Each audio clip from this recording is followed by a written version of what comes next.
Oral questions, questions orales. The honourable member for Leeds, Grenville, Thousand Islands, Rideau Lakes. The Canadian economy is suffering the effects of unjustified tariffs from the Trump administration in the U.S. Conservatives propose creating a strategic critical mineral reserve as well as an all-party CUSMA working group to address these challenges and to create a tariff-free auto pact. This would restore our leverage and support Canadian manufacturing. So will the government work with us to ensure that Canada can negotiate trade deals that benefit our workers and our economy? The Minister of Industry. Speaker, to answer directly to my colleague, obviously we can. We can get to a good deal. This is exactly why the Prime Minister is engaged, but also this is exactly why our colleague, the Minister of Canada-US Trade, is in Washington today, meeting with the representative for trade to do that work. That being said, we took good note of what the leader of the opposition said yesterday at a Canadian club, and we're very happy that a lot of our program is being copied. The honourable member for Leeds, Grenville, Thousand Islands, Rideau Lakes. Conservatives have consistently demonstrated a willingness to work with the government to get results for Canadians in the face of these unjustified tariffs from U.S. President Donald Trump. Look at the constructive amendments to the budget bill that they adopted and our support for efforts to relieve taxes on Canadians in this challenging time. Our proposal for an all-party CUSMA working group to get a tariff-free auto pact, to create a strategic critical mineral reserve will help us to negotiate from a position of strength. So will the government accept our offer to work together to get the best results in the interest of all Canadians? Minister of Industry. Mr. Speaker, there are lots of things we cannot control. Certainly we can control the White House, but there are lots of things we can control. And what we can control is how to build one strong Canadian economy. Who said that first? Prime Minister Carney. Hear, hear. Who copied that yesterday? The leader of the opposition. Mr. Speaker, of course we'll work on an auto pact that is tariff-free. Of course, Mr. Speaker, we will work to have a strong critical mineral supply. And of course, we want to work as one Team Canada. The Conservatives should just get on board. The honourable member for St. Albert, Sturgeon River. Speaker, the numbers are in, and Canada's economy shrank during the fourth quarter of 2025. In fact, Canada's economy is the only shrinking economy in the G7. The Prime Minister promised to build the strongest economy in the G7.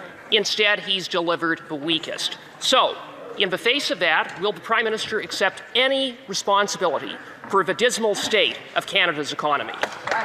The Honourable Prime Minister, Minister of Citizenship and Immigration. It's always interesting when the Conservatives cite reports, they only cite part of the report. Of course, it's unfortunate that we saw a contraction of 0.6% in real GDP. What else does the report say? It says that consumer demand is up. It says that domestic business investment is up. Beyond that, my colleagues very well read, I'm sure you read Bloomberg yesterday, the highest foreign direct investment Canada has seen since 2007 at almost $100 billion. A major nation-building project is exactly what this country is engaged in. To bring jobs and purchasing power, we will achieve exactly that. The honourable member of St. Albert, Sturgeon River. Speaker, here's the reality. Under this Prime Minister's watch, more investment dollars have left Canada than come in. That's right. Meanwhile, the Prime Minister has doubled down on the worst policies of Justin Trudeau. Higher taxes, inflationary spending, and the same anti-development laws. Not a single major project approved. Right. So with a record like that, is it any wonder that Canada has the worst economy in the G7? The Honourable Parliament Secretary. Well, the apparent new trade critic, I don't know what he is, foreign affairs critic from Oshawa Bowmanville talks about a hissy-fit doctrine of the Conservative Party. What is this government doing under the Prime Minister's leadership? Forging new trade relationships, forging new investment opportunities. We see the result in terms of foreign direct investment in a nation-building agenda that will lead, as I said, to new jobs, the purchasing power that comes from that. Along the way, we know that those results are not immediate, of course. We are cutting taxes for Canadians. We are continuing to put in affordability measures. We will continue to be there for the people of this country. It's a serious agenda for a serious time. The Honourable Member, Bellechasse-les-Etchemins, Lévis. Well, Mr. Speaker, the Liberals promised the strongest economy in the G7. Statistics Canada data released this morning confirms the opposite, the failure of their approach. Real GDP contracted by 0.2% in the last quarter of 2025. In fact, Canada is now the only G7 country whose economy is in decline, given that GDP per capita is stagnating and Canadians are working harder just to fall further behind. When will this government stop hamstringing our economy with taxes and bureaucracies so that we can finally become competitive again with our allies? The Honourable Minister of Industry. Thank you very much. I have a great deal of respect for my colleague, but I'd correct what she was saying because, in fact, we've created more jobs in the U.S. last year. 189,000 new jobs, which is more than in the U.S., and yet the American economy is 10 times bigger than the Canadian economy. In fact, our exports also increased to Europe by 31%, Latin America, Africa, Asia, and we are a destination for foreign direct investment, which is incredible, which is why we're attracting so much investment to Canada. The Honourable Member for Bellechasse-les-Etchemins-Lévis. My data is current. Today's reports show an alarming trend for the third consecutive year. Government spending is artificially propping up GDP while business investment is declining. In the auto sector, production has fallen by half since the Liberals took office, threatening thousands of jobs. In fact, projects are stalled and capital is fleeing this country. When will this government cut red tape to give Canadian entrepreneurs some breathing room? The Honourable Parliamentary Secretary.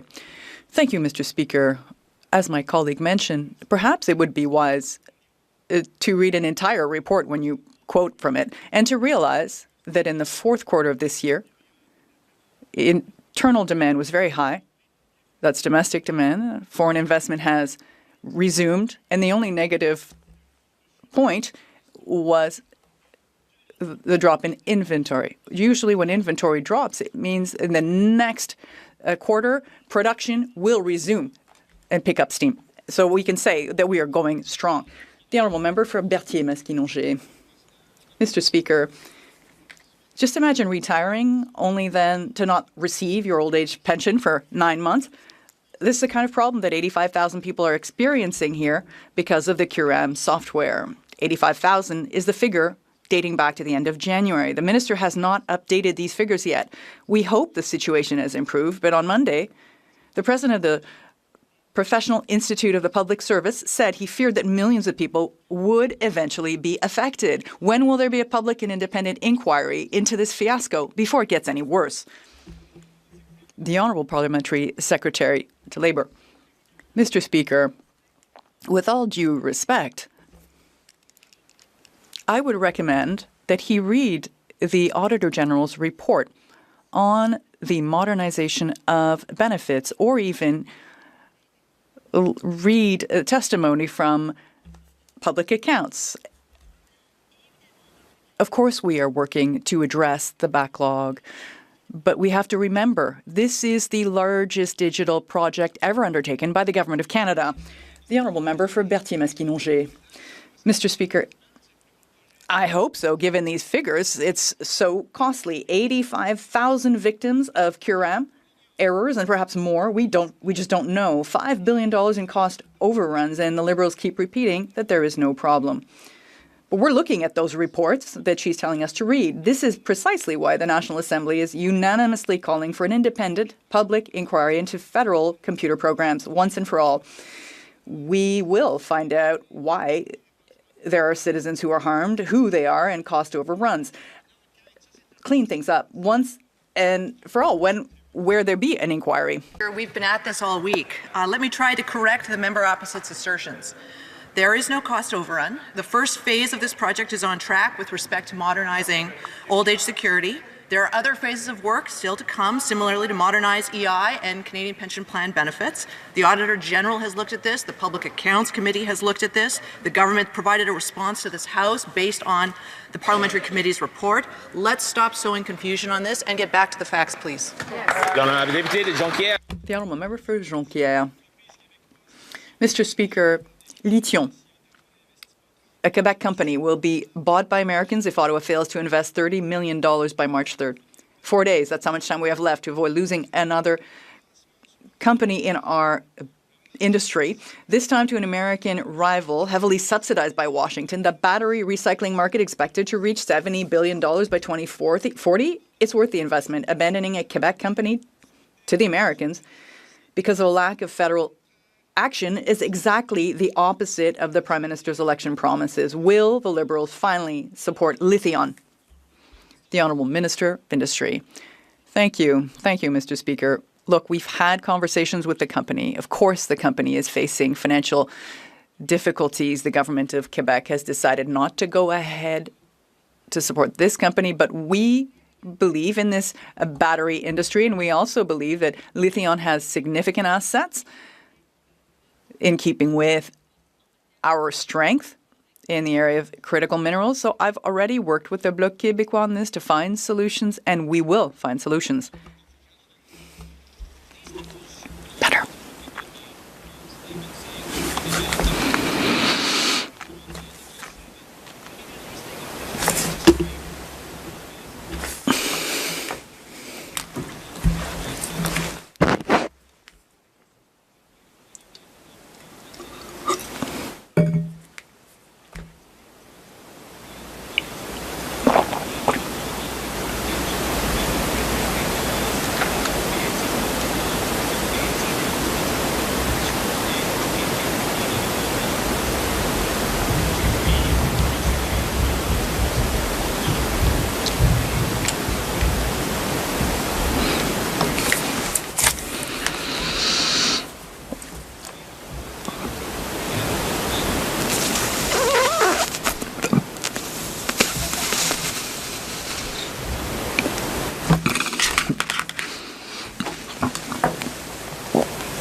Gutter.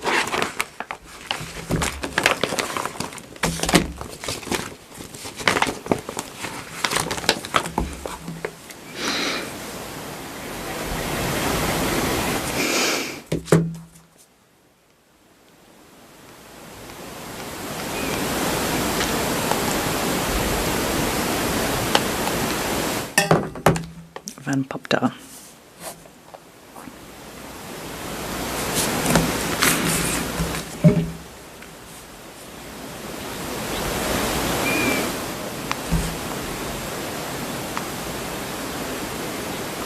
We think someone has their microphone open. Can have hope for a better future. The Honourable Parliament Secretary. Mr. Speaker, once again, as I said earlier, my colleague also said it earlier, when one reads a report from Statistics Canada, one should read the whole report. What we find out in today's report is that for the year 2025, for the whole year, economic growth in Canada was 1.7%, plus 1.7%. That makes it the second fastest in the OECD area. And on top of that, we created more, in absolute terms, more jobs here than in the US. No, we are not falling apart, Mr. President. The honourable member. In Northern Ontario, once a prosperity for young Canadians, has become the source of economic anxiety for over 60% of millennials. Chapleau in my region, a logging, mining and rail town, where young Canadians chased opportunity, now stand as an example of the affordability crisis facing our youth. Canada is now the only G7 economy moving backwards. When will this government let Canadians build, invest and grow again? The Honourable Parliament Secretary, Minister of Energy and Natural Resources. Well, thank you, Mr. Speaker, and I thank my colleague for his question. I know he is sincere in his wanting to support forestry sector. He does try to work with us on occasion in committee. I really do hope, however, the Conservatives will bring that more positively forward in the House generally and help us vote in support of an agenda that is trying to modernize and strengthen the forestry sector in Canada. We've announced $2.5 billion in support so far. We have a transformation task force going on right now. We do want to work with you, sir. You, Mr. Speaker, and I look forward to continuing to work with you all. The Honourable Member for Leduc-Wetaskiwin. Real leaders take ownership of their mistakes. They learn and they change. Contrast that with the daily Liberal approach in this House. Blame, blame, blame. The fact is the Prime Minister's signature election promise was to, quote, build the strongest economy in the G7. That exact phrase appeared word for word 10 times in the Liberal platform. Today we learned that Canada has the only shrinking economy in the G7. Our global competitors faced with the same global challenges are all doing better. Will someone take some ownership over there and admit that record Liberal spending is crushing the Canadian economy? The Honourable Parliamentary Secretary. Yes, thank you, Mr. Speaker. What is very clear, coming out of the last election, less than a year ago, Canadians elected a new Prime Minister with a mandate to build a strong and healthy Canada. That's exactly what we are doing. Whether it is budgetary motions, whether it is legislative measures, this is exactly what Canadians want, and that is exactly what this caucus continues to deliver. Contrary to what Conservatives like to spread, misinformation, Canada is still the best country in the world to call home. Member for Leduc-Wetaskiwin. Speaking of misinformation, let's talk about Liberal promises in the last election. 10 months ago, Canadians trusted the Liberal Prime Minister when he promised a budget deficit of only $62 billion. 5 months ago, that number ballooned to $78 billion, and again this month they added billions more. Promise clearly broken. 10 months ago, Canadians trusted the Liberal Prime Minister when he promised to, quote, build the strongest economy in the G7. Today we have the weakest economy in the G7, and it is actually shrinking. Promise clearly broken. Why should Canadians believe anything anyone over there has to say now? The Honourable Parliament Secretary, Government House Leader. Well, Mr. Speaker, contrast the Conservatives with the government of the day and the Prime Minister. We believe in Canadians. We are investing in Canada's infrastructure. We are investing in Canadians. All the Conservatives want to do is talk down Canada. Have I got a news flash for the members opposite? You have a choice. Either come on side, be a part of Team Canada, or continue what you're doing, which is not representing your constituents, it's representing the Conservative Party of Canada. Let's be there for Canadians first. Just remind the experienced member to address his questions through the chair. The Honourable Member for Beauharnois-Salaberry-Soulanges-Huntington. Mr. Speaker, the government has announced a grant program for the transportation of Canadian steel that targets only rail.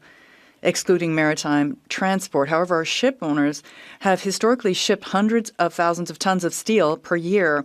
These flows are actively being threatened by the lack of support. Interprovincial maritime transport is essential to supply chains, and Transport Canada's mandate is precisely to promote an integrated transportation system. Will the minister correct this inconsistency and include domestic maritime transport in this program? The Minister. The Honourable Minister of Industry. Why not? I have a great deal of respect for my colleague. I know she works her files really diligently, and she represents her riding where maritime transport is very important. I'd be happy to work with her on these important matters. We are also looking for ways, of course, to transport steel throughout the country as we further develop significant major projects here in the country, and we will work with the Minister of Transport on this matter. So I'd be happy to work with her. Following question period. The Honourable Member for Beauharnois-Salaberry-Soulanges-Huntington. Mr. Speaker, here at home, at the Port of Valleyfield, Desgagnés Logistique is at risk of losing customers because Transport Canada has decided to create unfair competition between rail and maritime transport. The federal government is jeopardizing ports, jobs, and entire logistics corridors. If the minister recognizes the importance of maritime transport and the hundreds of thousands of tons of steel that depend on it, can he make a clear commitment to add a domestic maritime component to the program? And with a concrete timelines. The Honourable Minister of Industry. Thank you, Mr. Speaker. My colleague knows full well that if that specific company has financial issues, we can work together through Economic Development Canada for the Quebec region that I am responsible for to support the company. That said, yes, I would be happy to look into this matter with the Minister of Transport to find a solution that matters for people in Valleyfield. Thank you. Murray Cold Lake. Child poverty in Canada has risen for the third consecutive year. In 2025, nearly 30,000 more children fell below the poverty line, according to the latest Child and Family Poverty Report Card. The progress our country once made is not just slowing, we're going backwards. Behind every statistic is a child going without, a family stretched beyond its limits, and parents forced to make impossible choices. When will the Liberal government reverse the rise in child poverty, reduce the cost of living, and strengthen our economy so Canadians can afford basic necessities? The Honourable Parliamentary Secretary. Well, Mr. Speaker, that same report mentions how our government's investments in the Canada Child Benefit, in dental care and child care, are helping families lower their cost of living. Mr. Speaker, I welcome the Conservatives in this question because it gives me an opportunity to talk about the supports that we have in place to help all children. One child in poverty is too many, but that's why we have Mr. Speaker, if I may. Mr. Speaker, that's why we have a Canada Child Benefit that is tax-free. A majority of the recipients of that are lone parent families. 90% are single moms. Those are the kind of supports that this government is putting in place and enhancing while those Conservatives continue. The Honourable Member for Fort McMurray Cold Lake. Nearly 1 in 5 children under 6 in Canada is living in under poverty due to their government. 2.5 million children are growing up in food insecure households, and most alarmingly of all, the number of children in severely food insecure households has doubled between 2019 and 2023. Far too many parents, the gap between working hard and making ends meet is become impossible. For too many children, opportunity is being replaced with uncertainty. At what point will the Liberal government confront the reality families are facing, take meaningful actions to lower costs, and rebuild an economy where no child is left behind? The Honourable Parliamentary Secretary. Mr. Speaker, we should all be outraged about child poverty, but what we actually need are concrete plans, and that's why this government, when we bring forward plans like the National School Food Program, like affordable childcare, it would be nice to have the support of the members opposite in passing those programs. Why has it been so difficult for us to have a permanent National School Food Program in this country? Why do the Conservatives not stand up and support affordable childcare that helps families? Mr. Speaker, why won't the Conservatives stand up and support proudly our Canada Groceries and Essential Benefits to help families? They won't do that. The outrage is unwarranted. The Honourable Member for Haliburton, Kawartha Lakes. Thank you, Speaker. For nearly a decade of this Liberal government, child poverty is rising for the third straight year. Nearly 30,000 more children have fallen below the poverty line, and almost 1 in 5 children are now living in poverty. Families are not just struggling, Speaker, they are falling further behind. Why, after many years, 10 years of higher taxes, higher deficits, higher inflation, are Canadian children worse off under this government? Hear, hear. Order. We'll just have the cross conversation just to tone it down a little bit. The Honourable Parliamentary Secretary. Well, Mr. Speaker, it would be excellent for Canadians to also ask why, after so many years, these Conservatives continue to vote against the very programs that are supporting families in need, the most vulnerable families in our country, and our kids. Why won't they support a national school food program that we've put in place that's going to help 500,000 kids coast to coast? Why won't they support making it permanent? Why won't they support affordable childcare, which is helping nearly 1 million kids across this country get early learning and childcare? These are the type of programs that support families and support our kids, but somehow the Conservatives won't stand up and support these programs when they get the chance. Member from Haliburton-Kawartha Lakes. This government fails to realize is that when people are better off, when they have more money in their pockets, they don't need endless government programs. They have a responsibility to provide for their own families through good jobs, but yet we have a cost of living crisis. We have more children, 30,000 more children living in poverty. There are so many insecure households, food insecurity households in this country. It's doubled, and now working parents can't even afford food on the table. How much worse does it have to get before this Liberal government lowers costs, fixes the economy, and lets Canadian families keep more of what they earn? The Honourable Parliamentary Secretary, the Minister of Citizenship and Immigration. There are children living in poverty in this country, and we have an opportunity to fight for them. This government supports the Canada Child Benefit because it goes to 6 million kids. 3.5 million families get the Canada Child Benefit, but the Conservatives have never supported it. Childcare, we support it. They do not. What about pharmacare, the beginnings of it? That helps families too. We support it. They do not. When it comes to the school food program, the honourable member across the way called it garbage a few months ago. Have we forgotten that? Mr. Speaker, it's a hard time. Let's have the backs of Canadians pursuing serious agendas, not games. The Honourable Member for Milton in South Okanagan West, Kootenay. When are the Liberals going to realize these programs aren't working? I was recently approached by a young mom who told me how hard it's become to feed her children. It was heart-wrenching.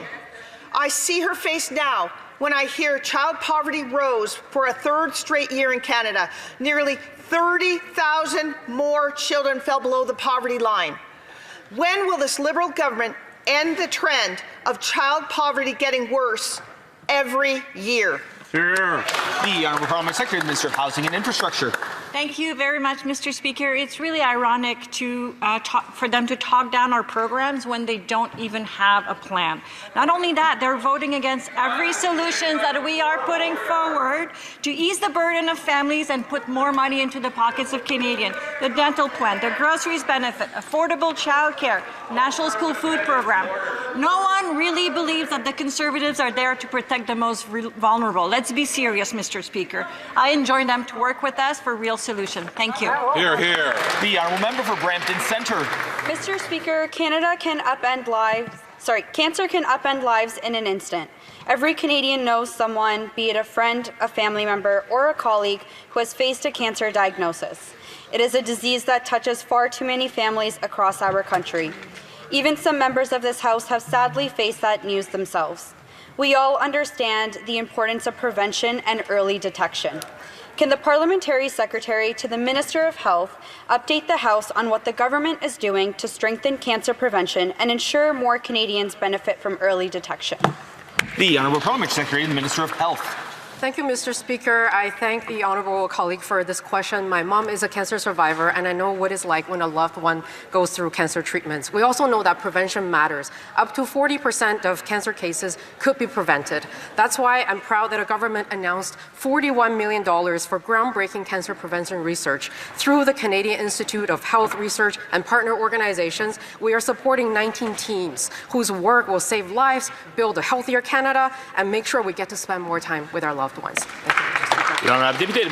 The Honourable Member for Montmorency Charlevoix.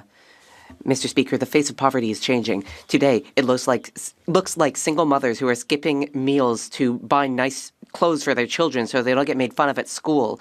Field trips have become a luxury, and families are going into debt so their children don't get left out. This is the result of 11 years of Liberal policies. Families don't want pity. They don't want government handouts. They want to be able to take care of their children on their own. When will Liberals understand that their radical programs do not work and change course so that every child can live a life of plenty? The Honourable Parliamentary Secretary. Mr. Speaker, my colleague spoke about radicalism. Well, the Conservatives are showing radicalism right now. We believe that the state has a role to play to reduce poverty through social programs. We strongly believe that social programs are important and that they contribute to improving the lives of families. I suppose Conservatives would like to get rid of them. That would make things even harder for families. The Honourable Member from Montmorency Charlevoix. Despite all of these well-intended Liberal programs, child poverty has increased again for a third straight year. Almost 30,000 more children fell below the poverty line. 1 in 5 children under 6 are living in poverty. 2.5 million children are living in food-insecure families. In Montmorency Charlevoix, families are having trouble paying rent, and our community organizations are being overwhelmed. Why? After so much massive spending and historic deficits, are our children losing access to resources and facing food insecurity? The Honourable Parliamentary Secretary. Mr. Speaker, poverty is a problem in general, and especially poverty affecting children. Food insecurity is a very important and concerning issue. And that is why I invite the colleagues across the way to work with us to reduce poverty by increasing economic growth, creating good jobs that lead to good paychecks. But if we cut social programs, things will be even worse, Mr. Speaker. Rob, Central Rockies. Mr. Speaker, Liberal policies have made child poverty worse. The Child and Family Poverty Report Card shows child poverty rising for a third straight year. Nearly 30,000 more children are falling below the poverty line, almost 1 in 5 children under age 6 now living in poverty. The number of children in severe food insecure households doubled between 2019 and 2023. When will this Liberal government stop making child poverty worse, start caring about family food affordability, and create a working economy so Canadians can afford to live? The Honourable Parliamentary Secretary, Minister of Public Works. Mr. Speaker, I would like to draw attention to the fact that there is no government in history who has done more to support families across this country. Whether that is introducing $10 a day, affordable, high-quality childcare for almost 1 million families in this country, whether that is introducing the National School Food Program. Mr. Speaker, we have been there for families, and we will continue to do so. Thank you. The Honourable Member for Regina Wascana. Obviously, if those programs were working, then we wouldn't have so many children living in poverty. Yeah! Mr. Speaker, Mahatma Gandhi once said, "The true measure of any society can be found in how it treats its most vulnerable." So it's unfortunate that child poverty in Canada has risen for the third year in a row. More than 800,000 children in this country are currently living in poverty, and that number has more than doubled since 2020. When will this Liberal government reverse the trend of child poverty getting worse under their watch and create an economy where Canadians can afford to live? Great. The Honourable Secretary of State Rural Development. Thank you very much, Mr. Speaker. It's very important to know that many families in Canada and the challenge they face have to be recognized. I was very proud to stand in our very capable Minister of Jobs and Family in Regina several weeks ago to announce $1.6 billion to help offset daycare fees for the people that want to re-enter the economy, Mr. Speaker. But any day of the week, Mr. Speaker, I will compare our progress on helping families afford the needs of their children over the Conservatives who cut and got many programs in their past. The member for Northumberland Clark. Mr. Speaker, the poverty has risen for children for the third year in a row. Nearly 30,000 more children are falling below the poverty line this year. 1 in 5 children under the age of 6 now live in poverty. Mr. Speaker, if this doesn't cause the Liberals to act, I don't know what will. When will these Liberals finally meaningfully address the affordability crisis and limit their inflationary spending and get rid of all taxes on food? The Honourable Parliament Secretary. Mr. Speaker, before I came on this side of the House, I was so excited when the child food school program was put forward. You know why? I grew up in a First Nations community amongst the many kids that lived in the poverty line. You know, and I go down to my community center, I watch kids go into our community center, they get a breakfast, they get a lunch, they go to school with full bellies. When I graduated from high school, I was one of very few that graduated from high school. Now we're seeing kids graduate in record numbers in my community. And I have no doubt it's because of the nutritious breakfast and lunches that they get. Thank you, Mr. Speaker. The honourable member for Carleton Trail, Eagle Creek. While the minister continues to deny issues with their software system, Currum, tens of thousands of Canadians have been impacted by the Liberals' botched update. Cases are backlogged, benefits are delayed, and seniors are left paying the price. The program, which was set to cost less than $2 billion, has ended up costing $5 billion more. Why do Liberal programs always massively exceed their projected costs? And why are seniors forced to pay the price for Liberal incompetence? The Honourable Parliamentary Secretary. Mr. Speaker, let me try to correct some of the members' assertions today. There is no cost overrun on this project. It is the first phase. Project is on track with respect to modernizing old age security. When this project is complete, as it is now delivering benefits on time and accurately for over 7.7 million seniors, we're going to see that this new modernization is actually there to support Canadians in some of our largest benefit programs for the next generation. It was entirely necessary, and the Conservatives should know this because there was a 2011 report from Public Accounts that encouraged them to start doing the work, which they didn't. Member for Carleton Trail, Eagle Creek. The Liberals refuse to be transparent with Canadians. The Auditor General has reported these cost overruns numerous times.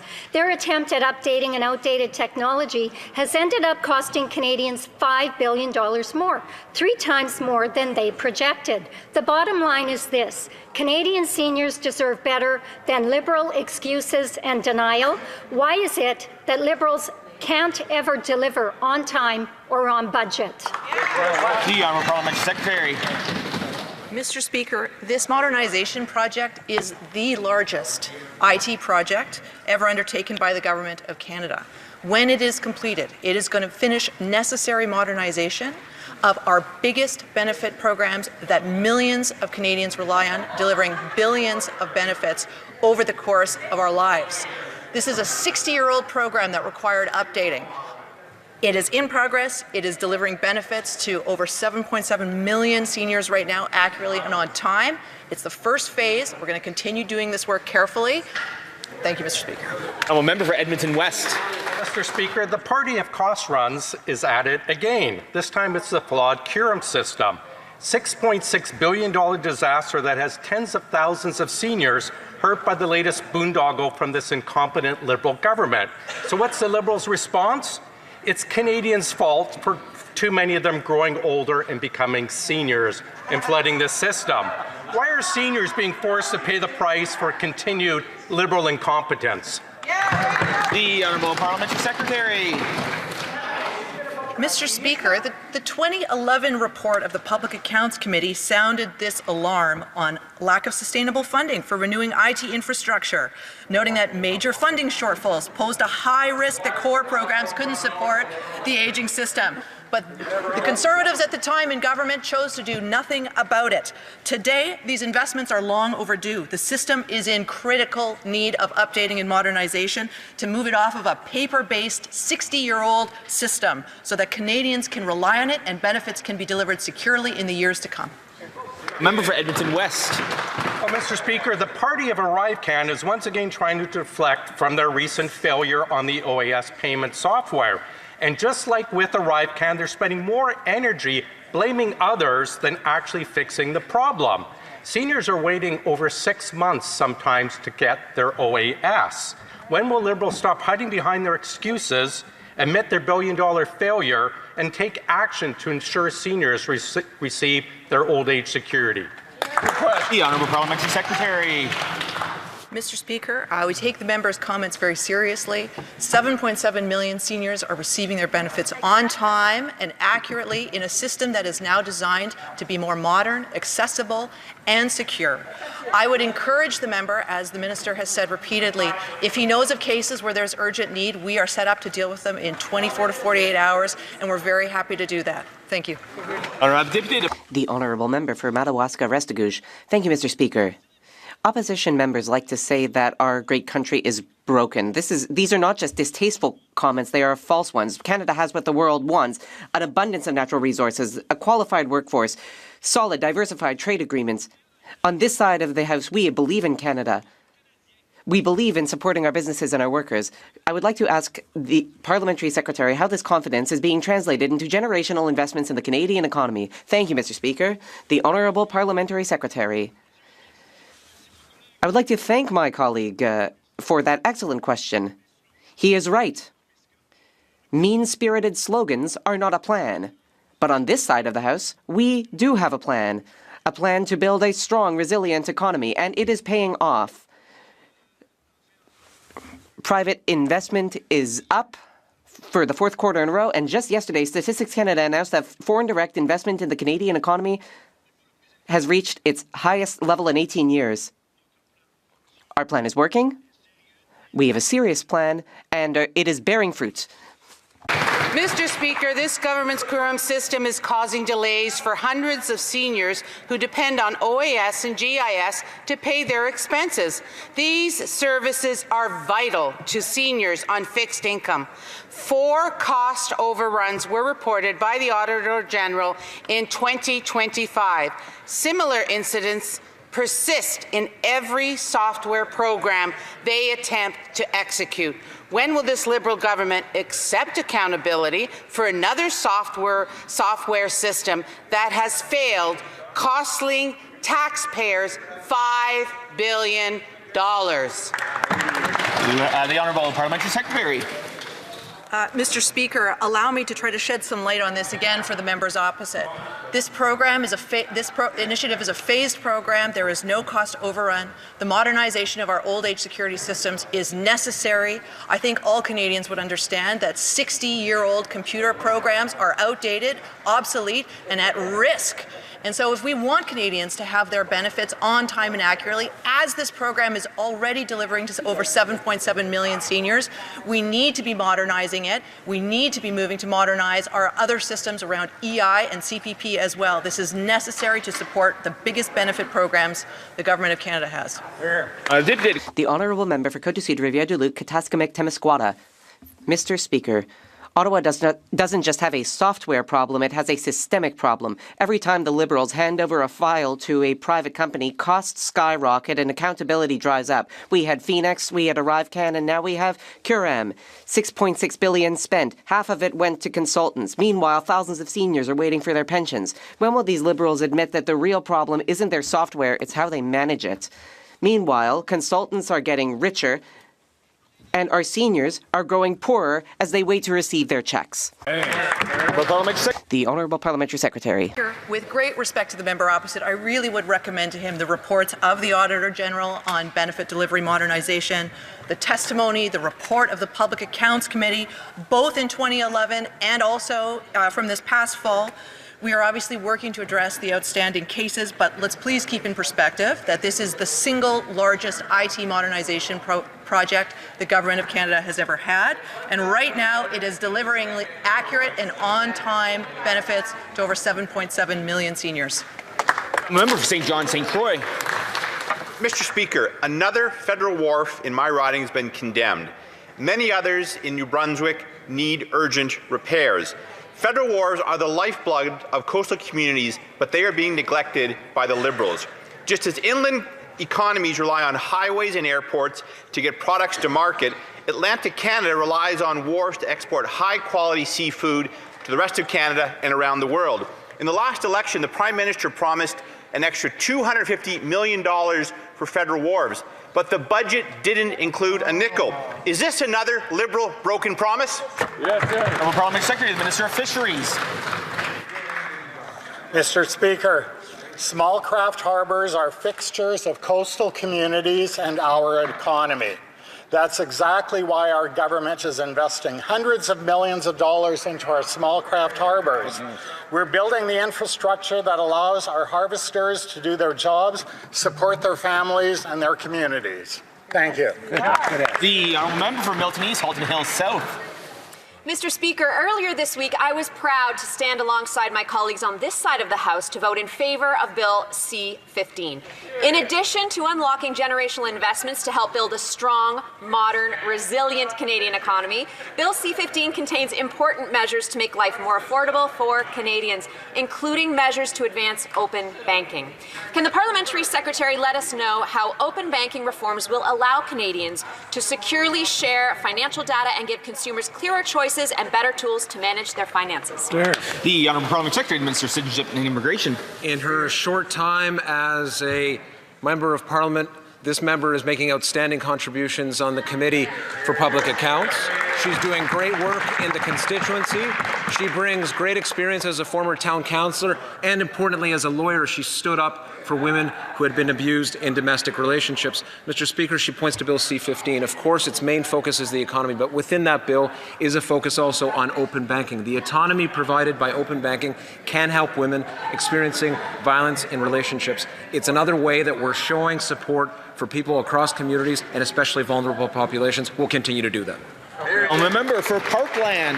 Mr. Speaker, the Liberals are failing to stop criminals from stealing our cars. Vehicle identification numbers, or VINs, from exported vehicles are being used to sell stolen cars. CBSA has a record of these VINs, but refuses to share it with Canadian used car dealers who would use it to identify stolen vehicles. Instead, the government has given an American company a monopoly on this data, charging Canadians $40 million each year just to get access to our own data. It's absurd. Why won't the Liberals give Canadians access to our own data so that we can stop car theft? That's it. The Honourable Parliamentary Secretary, combating crime. Well, Mr. Speaker, it is great to hear the honourable member talk about pieces of legislation that are required to catch criminals and put them away. The fact of the matter is, we've had significant pieces of legislation in front of this House for almost a year. Strong Borders Act, Combating Hate Act, bail reform, intimate partner violence, significant pieces of legislation that the Conservatives have obstructed and prevented from getting passed. So why don't you come over here and join us in catching the criminals? Order again. Comments to the chair. The honourable member for Winnipeg Centre. Mr. Speaker, the Minister of Jobs and Families said, in quotes, nobody should be expected to work for free. Yet this came after the Liberals undermined CUPE flight attendants' strike against unpaid labour using Section 107 of the Canada Labour Code, siding with their corporate friends. Last week, this anti-worker stance led to a final settlement that CUPE said was, in quotes, not the outcome the union fought to achieve. Shame. Will the Liberals finally recognize workers' rights and support my bill to repeal Section 107? Great question. The Honourable Parliamentary Secretary, Labour. Mr. Speaker, we stand firmly on the side of the House that nobody should work for free in this country. We take any kind of claims of unpaid work very seriously. Workers must be paid for the hours that they work. We're going to make sure that employers are following the rules. And we stood up in terms of the airline industry to make sure that we were doing an investigation into the labor practices in that industry. We are continuing with that investigation right now to get further information to make sure that those practices are in compliance with the labor code. The Honourable Member for Saanich Gulf Islands. Thank you, Mr. Speaker. My question is to the Honourable Minister for Housing. We were stunned as British Columbia MPs when the provincial government killed the BC Community Housing Fund. We now have projects that are ready to roll. The land has been purchased, the zoning's completed, the permits are in place for senior low-income housing, for veterans housing, on Galliano Island, on Main Island, in Saanich, and across British Columbia. Will the federal government step up and create a defined program for shovel-ready projects to make sure the housing gets built for the people who need it? Honourable Parliamentary Secretary, the Minister of Housing and Infrastructure. Thank you, Mr. Speaker, and I want to thank my colleague for this important question. The Prime Minister has been clear. We need to focus on what we can control. That's why our government announced a new partnership with BC that will deliver 1,100 homes across the province with shovels in the ground in the months to come. This partnership includes 700 supportive and transitional homes. We're also delivering right now, just today, the Minister is visiting Bob and Michael's place in BC. That is a place with enable federal funding that opening doors today as they provide 200 supportive homes for the community. This is an important issue and we're taking action, Mr. Speaker. Thank you. Order, and that concludes question period for today. Routine proceedings. Tabling of documents. The Honourable Parliamentary Secretary, the Minister of Health. Mr. Speaker, pursuant to standing